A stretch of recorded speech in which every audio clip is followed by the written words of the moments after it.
बच्चों मैं आपको बताऊं, ये टीचर्स को भी समझना चाहिए। अभी ये भी बच्चे ही हैं, ज्यादातर बच्चे माने अपनी यंग अवस्था में ही है, from 25 to 35 year. Every teacher I hope this कि he is from 25 to 35 years old. कुछ तो 25 से भी कम होंगे, 20 के ही होंगे। तो वही बच्चे हैं, सबके माता पिता हैं। मैं टीचर से जानना चाहता हूं, क्या आप सुबह उठ के अपने माता पिता के चरण स्पर्श करते हो?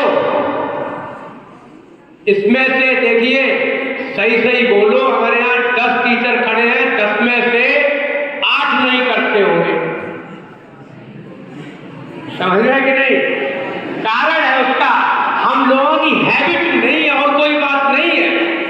इसका मतलब ये नहीं है कि आप अपने माता पिता का सम्मान नहीं करते हो, आप बहुत सम्मान करते हो, इसमें कोई दो राय नहीं, लेकिन हमारी हैबिट नहीं। अगर हम सुबह उठ के, हम बड़े हैं, 40 ईयर्स के हो गए हैं, मेरे पिताजी हैं, माताजी हैं, बड़े भाई हैं, भाभी हैं, बहन है घर में, अगर हमने सुबह उठे, वो हमारे सामने पड़ी नहीं पड़ी तो मैंने उनको खोजा, खोज के उनके चरण स्पर्श किए, तो आपको आशीर्वाद तो मिलेगा ही।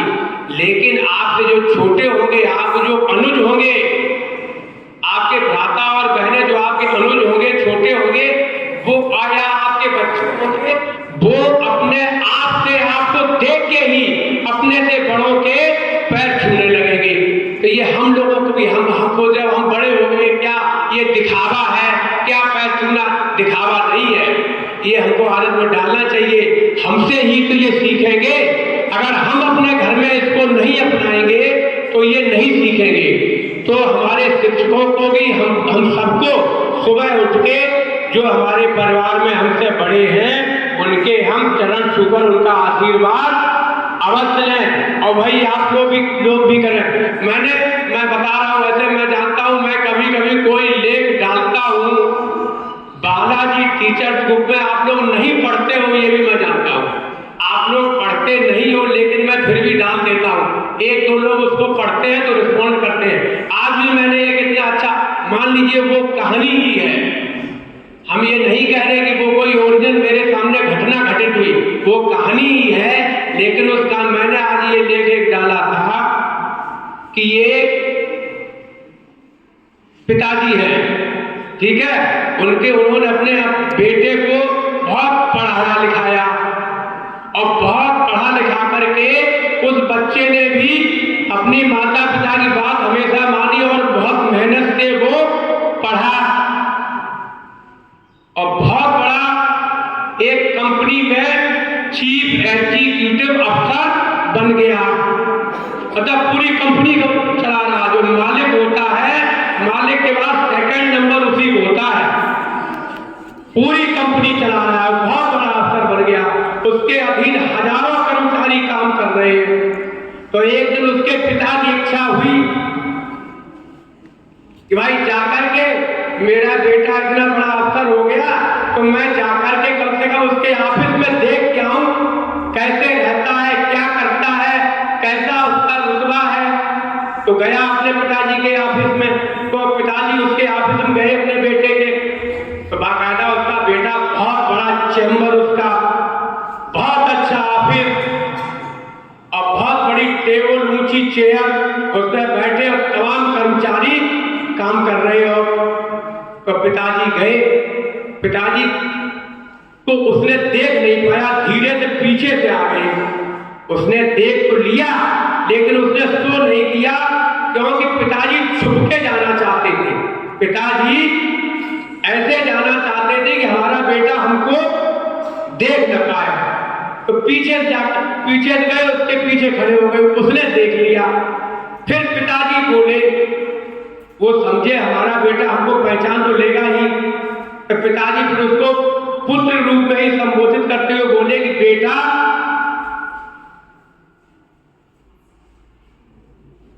ये बताओ, मैं तुम्हारे पीछे खड़ा हूं,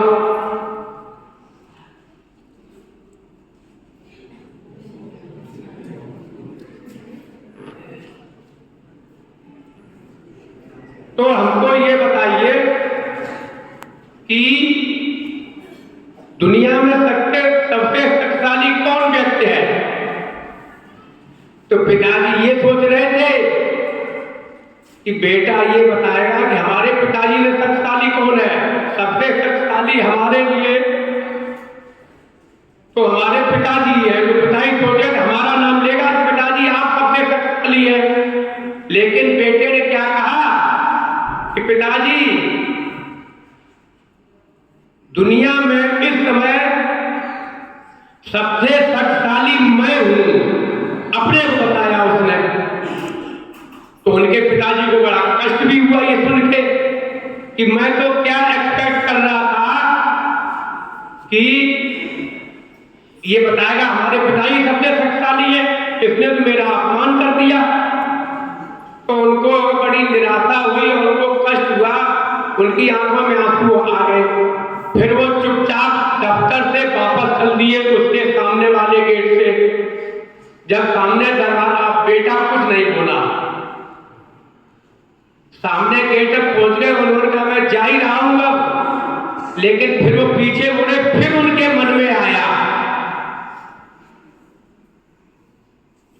कि बेटा मैं एक बार फिर पूछ रहा हूं, दुनिया में इस समय सबसे शक्तिशाली कौन है? तब उस बेटे ने कहा जी आपसे शक्तिशाली दुनिया में और कौन हो सकता है, आप ही सबसे शक्तिशाली है। फिर वो पिताजी लौट के आ गए उसके पास, कहा बेटा अभी तो आपने कुछ और बोला था कि मैं सबसे शक्तिशाली हूं और अब आप कुछ और बोल रहे हो। तब बेटे ने क्या जवाब दिया मालूम है? बेटे ने कहा पिताजी जिस बेटे के पीछे सर पे हाथ रख करके, बेटे के सर पे हाथ रख के जिसके पीछे उसका पिता खड़ा हो,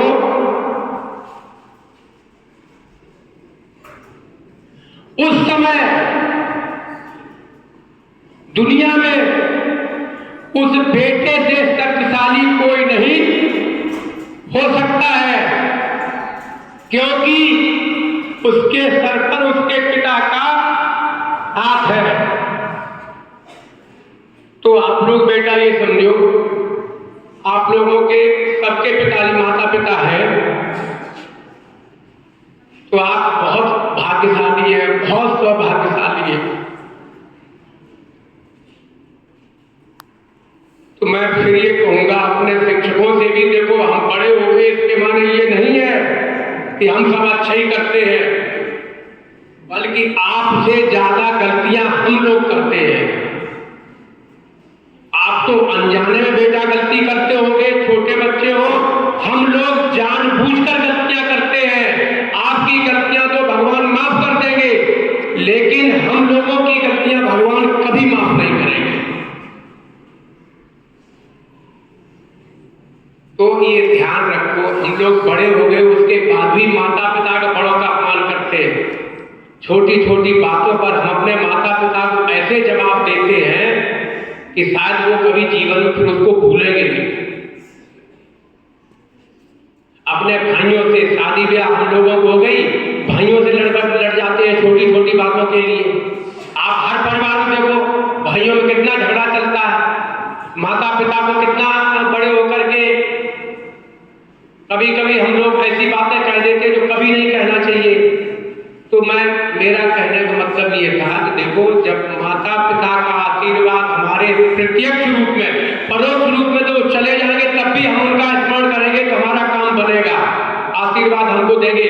लेकिन प्रत्यक्ष रूप में माता पिता का आशीर्वाद आप सबको मिला हुआ है, आपके अभी वो साथ में है, उनकी जितनी सेवा कर सको, उनको जितना सम्मान दे सको उतना दीजिए, क्योंकि एक बार जब वो हमारे पास से चले जाएंगे तो दोबारा वापस नहीं आएंगे।